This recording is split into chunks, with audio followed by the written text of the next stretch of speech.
ఆ కూటమి ప్రభుత్వంలో ఉన్న వాళ్ళందరూ కామాంధులే.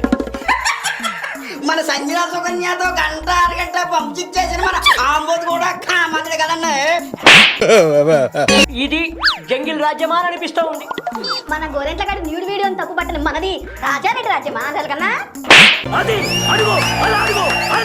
ఆ రైల్వే కోడూరు ఎమ్మెల్యే అసలు మనిషేనా? మన ఎమ్మెల్సీ అనంతబాబు డోర్ డెలివరీ టింగ్ టింగ్ తట్టి పిచ్చి అయినప్పుడు నోరు మీద నువ్వు మనిషివేనా? ఆ కూటమోళ్ళు అర్ధనగ్నంగా రికార్డింగ్ డాన్సులు వేస్తూ ఉంటే సిగ్గేస్తూ ఉంది. ఆ డైమండ్ పాప, కాంబాబు గాడు, ఆ కోడిగుడ్డు గాడు, ఆ ఎక్స్ట్రా గొట్టంగాళ్ళంతా ఉన్నప్పుడు నీకు సిగ్గలేదే సైకో అన్నా. అయిందా? బాగైందా? అయితే వాళ్ళకి మన బూతుగాళ్ళకి తేడా లేదా? తేడా ఉంది కాబట్టి వాళ్ళు తప్పు చేశారని తెలిసిన వెంటనే సస్పెండ్ చేశారు. నీలాగా బుధాన్ని ఎక్కించుకుని ఊరేగలేదే. అంటే అది రావాలా జనాలు కానీ నీకు ఓరి మీ దుంపలు మీరెక్కడ తయారయ్యారా బాబు?